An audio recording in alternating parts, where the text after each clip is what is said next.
Mechanical properties of materials. तो सबसे पहली मैकेनिकल प्रॉपर्टी है इलास्टिसिटी। नाउ इलास्टिसिटी क्या होती है, जैसे कि हम कई बार डिस्कस कर चुके हैं, अगर हमने किसी मटेरियल को स्ट्रेच किया तो लेंथ विड्थ थिकनेस सब में चेंजेस आए, लेकिन जब अनलोडिंग कर दी, वापस से लोड हटा दिया, तो इस मटेरियल की वो प्रॉपर्टी जिसकी वजह से ये अपने ओरिजिनल शेप और साइज में वापस से आ जाएगी, इसे हम कहेंगे इलास्टिसिटी। लोड करने पे स्ट्रेच तो हो गई, लेकिन अनलोड करने पे वापस से अपने ओरिजिनल शेप और साइज में आ जाए जो मटेरियल, उसे कहेंगे इलास्टिक मटेरियल, और इस प्रॉपर्टी को कहेंगे हम इलास्टिसिटी। तो लिख लेते हैं, the property of a material by virtue of which it returns to its original dimensions upon unloading is called as elasticity and the material is called as elastic। Okay, तो अगर हम स्ट्रेस स्ट्रेन कर्व बना के देखें किसी material का, तो stress strain curve देखो, हमारे पास दो तरह के मटेरियल हो सकते हैं, एक तो लीनियर इलास्टिक और एक नॉन लीनियर इलास्टिक। सो लीनियर इलास्टिक और नॉन लीनियर इलास्टिक में क्या अंतर है ये भी देख लेते हैं। लीनियर का मतलब ये होगा कि stress is directly proportional to strain, और नॉन लीनियर का मतलब होगा stress is not directly proportional to strain. तो जैसे सपोज हमारे पास लीनियर इलास्टिक मटेरियल है, सो लीनियर इलास्टिक मटेरियल का स्ट्रेस स्ट्रेन कर्व कुछ इस तरह से होगा, और नॉन लीनियर इलास्टिक मटेरियल का स्ट्रेस स्ट्रेन कर्व कुछ इस तरह से होगा। So this is non linear elastic. Now suppose अगर हमारे पास ये नॉन लीनियर इलास्टिक मटेरियल है और इसकी इलास्टिक लिमिट यहाँ तक है, पॉइंट बी तक इलास्टिक लिमिट है, और इसकी इलास्टिक लिमिट भी मान लो यहाँ पर, पॉइंट बी यहाँ पर है, ठीक है। अगर हमने दोनों मटेरियल्स को लोड किया पॉइंट बी से पहले, यानी इलास्टिक लिमिट जब तक रीच नहीं हुई है उससे पहले तक लोड किया, मान लिया इसको यहां तक लोड किया, तो लोड करने पे इसके अंदर स्ट्रेन तो आया कुछ ना कुछ, यहां पर स्ट्रेन है और यहां पर स्ट्रेस। तो अगर हमने इसको लोड किया, लोडिंग करने से स्ट्रेस बढ़ा, स्ट्रेस बढ़ने से स्ट्रेन भी बढ़ा, तो कुछ स्ट्रेन आ गया, लेकिन इलास्टिक लिमिट अभी रीच नहीं हुई है। इलास्टिक लिमिट से पहले ही अगर हमने इस लोड को हटा दिया तो वापस से ये रिकवर कर जाएगा और अपने ओरिजिनल शेप और साइज में आ जाएगा। और ध्यान देने वाली बात है कि अनलोडिंग कर्व सेम फॉलो होगा, जिस तरह का लोडिंग करवाया था उसी तरह का अनलोडिंग कर्व होगा। यहाँ पर लीनियर इलास्टिक मटेरियल में भी कुछ ऐसा ही होगा। हमने जब लोडिंग की, लोड करने पे स्ट्रेस लेवल यहाँ तक आया और स्ट्रेन आया, और अनलोडिंग करने पे इसने वापस से रिकवर कर लिया। ये वाला हो गया नॉन लीनियर इलास्टिक, और ये वाला कर्व हो गया लीनियर इलास्टिक। लीनियर इलास्टिक का मतलब है इलास्टिक भी है और stress is directly proportional to strain. Right down, if material is unloaded before the elastic limit bracket में b is reached, the unloading curve will follow the original loading curve। तो अगर हमने मटेरियल को loading की और loading elastic limit से पहले तक ही की थी, इलास्टिक लिमिट रीच नहीं हुई है, तो इलास्टिक लिमिट तक अगर लोडिंग की थी और वापस से अनलोडिंग कर दी, so unloading curve will be same as the loading curve और अपने ओरिजिनल शेप और साइज को रीगेन कर लेगा। अब मान लो अगला सवाल ये आता है कि हमने इलास्टिक लिमिट के बियॉन्ड लोड कर दिया था, आगे तक लोडिंग करते चले गए थे, तब उस केस में क्या होगा। So non linear elastic material का स्ट्रेस स्ट्रेन कर्व कुछ इस तरह से है, और लीनियर इलास्टिक मटेरियल का स्ट्रेस स्ट्रेन कर्व कुछ इस तरह से है। जो इलास्टिक लिमिट थी वो पॉइंट बी यहाँ तक थी इलास्टिक लिमिट, यहाँ से इसके बाद यील्डिंग स्टार्ट हो रही है, इसमें इसके बाद से यील्डिंग स्टार्ट हो रही है। तो अब हमने इसको इलास्टिक लिमिट के बियॉन्ड लोड कर दिया। जब इलास्टिक लिमिट के बियॉन्ड लोड कर दिया तो लेट अस से मान लीजिए हमने इस पॉइंट तक लोड किया, ये पॉइंट मान लेते हैं सी। तो जब इस पॉइंट तक लोडिंग कर दी तो अब क्या होगा कि इसका जो अनलोडिंग कर्व बनेगा, तो लोडिंग करते टाइम तो कोई दिक्कत नहीं है, स्ट्रेस स्ट्रेन कर्व इस तरह से आ जाएगा, ठीक है। लोड करते जा रहे हैं, स्ट्रेस और स्ट्रेन की वैल्यूज मिलती जा रही हैं एक्सपेरिमेंटली, और यहाँ तक आते आते हमारा कर्व प्लॉट हो गया है। और इस केस में भी स्ट्रेस स्ट्रेन कर्व इस तरह से मिल गया, जैसे जैसे लोड बढ़ाते जा रहे हैं स्ट्रेस और स्ट्रेन इस तरह से बढ़ते जा रहे हैं। अब पॉइंट सी पर आ गए, पॉइंट सी पर आने के बाद फिर से हमने अनलोडिंग शुरू की, यानी लोड को कम करना स्टार्ट किया। जब लोड को कम करना स्टार्ट किया, वहां से स्ट्रेस और स्ट्रेन कैलकुलेट किया, तो एक्सपेरिमेंटली हमें पता चलेगा कि ये कर्व, अनलोडिंग कर्व इस तरह का फॉलो हो रहा है। अब ये अनलोडिंग कर्व है कैसा, जो अनलोडिंग कर्व दोनों केसेस में ही आया है। इस केस में तो देखो इनिशियल पोर्शन जो था स्ट्रेस स्ट्रेन कर्व का, इसके स्लोप के बराबर ही ये पैरेलल लाइन आ गई है। तो अनलोडिंग कर्व, लोडिंग तो ऐसे ऐसे हुई, अगर इलास्टिक लिमिट तक ही होता तो ये वापस से इसी पाथ को फॉलो करते हुए आ जाता, लेकिन इसको हमने इलास्टिक लिमिट के भी आगे तक लोड किया। जब इलास्टिक लिमिट के आगे तक लोड किया तो अब क्या हुआ, इसके अंदर परमानेंट डिफॉर्मेशन आ जाएगा, क्योंकि it is loaded beyond elastic limit. और जो अनलोडिंग कर्व होगा वो इस तरह से आएगा, this will be the unloading curve. यहाँ पर ये वाला अनलोडिंग कर्व हो जाएगा। तो इसके अंदर परमानेंट डिफॉर्मेशन कितना बचा, अब आप देखोगे इसके अंदर परमानेंट डिफॉर्मेशन इतना बचा है, this is the permanent deformation. क्योंकि जब स्ट्रेन किया था हमने तो स्ट्रेन इस लेवल तक किया था, इस लिमिट तक स्ट्रेन किया था हमने, इसको इस लिमिट तक स्ट्रेन किया था, इसमें से कुछ स्ट्रेन तो रिकवर हो गया, ये वाला स्ट्रेन रिकवर हो चुका है, और ये वाला स्ट्रेन अभी तक रिकवर नहीं हो पाया, और ये वाला जो स्ट्रेन आ गया है ये परमानेंट डिफॉर्मेशन आ चुका है, परमानेंट स्ट्रेन आ चुका है।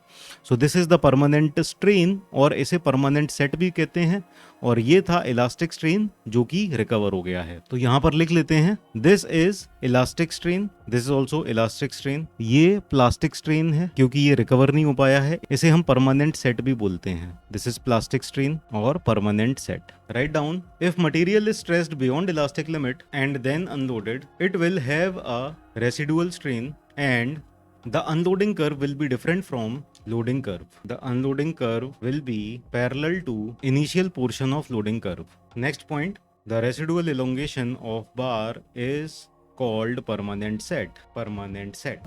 तो जो स्पेसिमेन को हमने elongate किया था, अब उसकी जो लेंथ है वो परमानेंटली चेंज हो चुकी है। तो कुछ लेंथ इसकी इंक्रीज हो चुकी है अब। तो मान लो जैसे 1 मीटर का बार था, 1 मीटर का बार था, मतलब मान लो 1000 mm ओरिजिनल लेंथ थी, और जब हमने इलोंगेशन किया इलास्टिक लिमिट के बियॉन्ड और वापस से जब रिलीज किया अनलोडिंग की, तो इसने अनलोडिंग पाथ ये फॉलो की, और अनलोडिंग पाथ जब स्ट्रेस जीरो हो गया तो स्ट्रेन इतना परमानेंट बचा रह गया।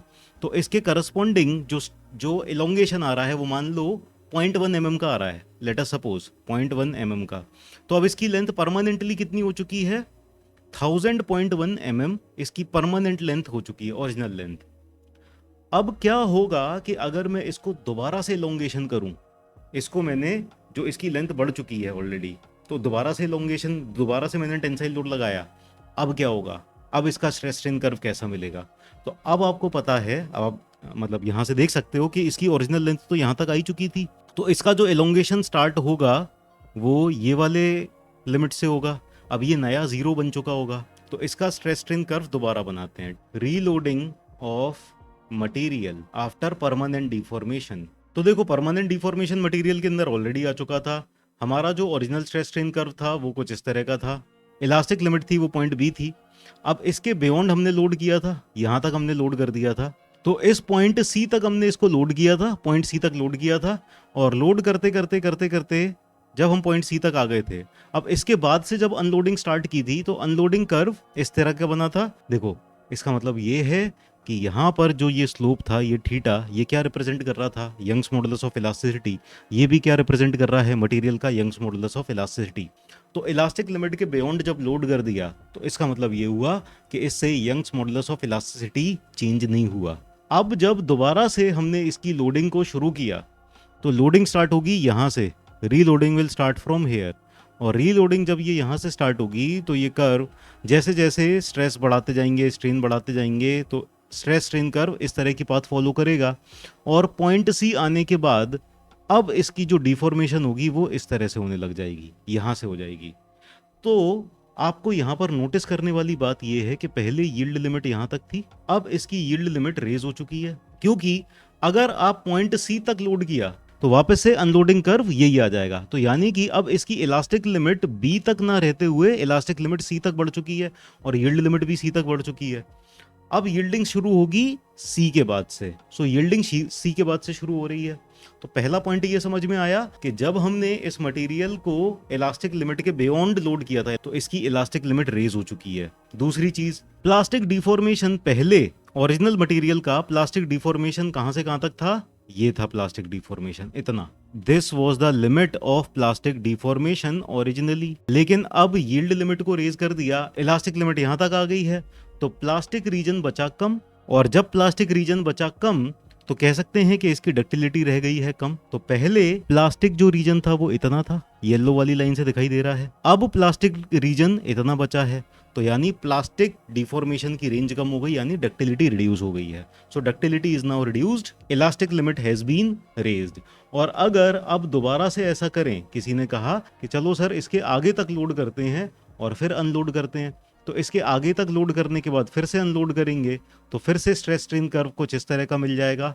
और अब जब हम लोडिंग करेंगे तो आप देख सकते हो कि फर्दर इलास्टिक लिमिट और थोड़ी सी बढ़ चुकी है ना। अब इसकी रीलोडिंग शुरू करेंगे तो रीलोडिंग आएगी ऐसे, रीलोडिंग कर्व इस तरह से आएगा। और अगर इस पॉइंट, नया पॉइंट मान लिया सी डैश है, सी डैश से जब अनलोडिंग करेंगे तो अनलोडिंग कर्व यहां तक आएगा, यानी इलास्टिक लिमिट बढ़ चुकी है। अब इलास्टिक लिमिट बढ़ने के साथ साथ इसकी डक्टिलिटी क्या और कम हो गई है? Yes, we can say now plastic region और कम हो गया है, तो डक्टिलिटी रिड्यूस होती जा रही है। और इसका मतलब जैसे जैसे हम इलास्टिक लिमिट के बियॉन्ड और ज्यादा आगे तक लोड करते जा रहे हैं, तो हमारी जो स्ट्रेंथ है मटेरियल की, स्ट्रेंथ लगातार बढ़ रही है, लेकिन डक्टिलिटी रिड्यूस होती जा रही है। और इस मेथड को हम कहते हैं वैसे कोल्ड वर्किंग या स्ट्रेन हार्डनिंग भी कहते हैं। So write down, during the second loading the material behaves in a linearly elastic manner from point O dash to C. Next point, the slope of line O dash C remains same as the slope of initial portion of original stress strain curve. Original stress strain curve. So write down next point. The proportional limit is now at point C, which is at a higher stress than the original elastic limit. Bracket में point B. Next point. Thus, by stretching a material such as steel or aluminum which have long plastic range into the inelastic range, following properties are affected. तो देखते हैं क्या क्या properties affect हो जाती हैं इससे। तो फर्स्ट आप लिखो, the linearly elastic region is increased. Next, the proportional limit and elastic limit are raised. Next, the ductility is reduced. ठीक है, तो ये सारी प्रॉपर्टीज इफेक्ट होती हैं और ये मैंने बताया किस तरह से इफेक्ट होती हैं, ग्राफ में भी देख के हमने समझ लिया था। इस प्रोसेस को, जो प्रोसेस होता है पूरा, इस प्रोसेस को हम कहते हैं कोल्ड वर्किंग या फिर strain hardening. So write down this process by which the metals can be strengthened through plastic deformation is called cold working और वर्क हार्डनिंग और स्ट्रेन हार्डनिंग।